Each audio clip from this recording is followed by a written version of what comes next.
Kidlat News Updates. Mga balita ngayon, matataas na kalibreng baril at pampasabog isinuko sa Albay. 164 million pesos na halaga ng hinihinalang shabu sa NAIA na sabat, Canadian National Arestado. Mahigit 50 OFWs mula Kuwait, Israel at Red Sea ligtas na nakabalik sa bansa. Ako po si Cesar Sorian para ihatid ang mga nangunang balita sa buong kapuluan ngayon. Isinuko ng mga dating rebelde sa tulong ng mga reservists mula sa 5th Regional Committee Defense Group o 5RCDG ang ilang matataas na kalibreng baril, bala at anti-personnel mines sa Camp Simeon Ola, Legazpi City, Albay nitong weekend. Ang pagsuko ay bahagi ng pinalakas na kampanya ng pamahalaan kontra iligal na armas at insurhensiya sa Bicol Region. Ayon sa Reserve Command ng Philippine Army, mahalaga ang papel ng mga reservist sa mga ganitong operasyon dahil pamilyar sila sa komunidad. Kasabay ng turnover ay ang pagdiriwang na ika-39 na anibersaryo ng 5RCDG na tumatayong pangunahing tagapangasiwa ng Reserve Forces sa rehiyon.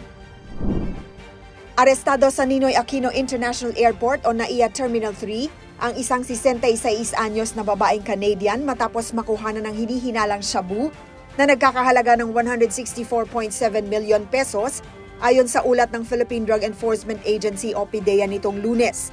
Dumating si alias Grace mula Toronto, Canada via Hong Kong at nasabat ng NAIA Interagency Drug Interdiction Task Group batay sa intelligence-driven operation. Natagpuan sa kanyang bagahe ang 3 malalaking plastic garbage bags na naglalaman ng 24,231 grams ng shabu. Kinumpirma ng initial field test na methamphetamine hydrochloride ang laman nito.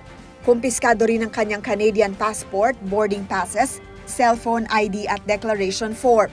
Pinangunahan ng PDEA NCR ang operasyon katuwang ang Bureau of Customs, PNP ABSE Group, Airport Police, NBI, PNP Drug Enforcement Group at Bureau of Immigration. Nahaharap ang dayuhan sa kasong importation of dangerous drugs sa ilalim ng Section 4, Article 2 ng Republic Act 9165. Ligtas na nakauwi ng bansa ang 53 distressed OFWs mula sa Kuwait, Israel at Red Sea nitong weekend ayon sa ulat ng Overseas Workers Welfare Administration o OWA. Kabilang sa kanila ang 20 manggagawa mula Kuwait, 16 mula Israel na sumali sa Voluntary Repatriation Program at 11 tripulanteng Pinoy ng MV Magic Seas, isang barkong inatake ng Houthi rebels. Dumating ang mga OFW sa NAIA Terminal 1 at 3 nitong July 12 Sabado, habang ang unang 6 na seafarers ay nakabalik noong July 11 Biyernes. Sinalubong sila ni Migrant Workers Secretary Hans Kakdak at mga kinatawan ng OWA, DMW at iba pang ahensya.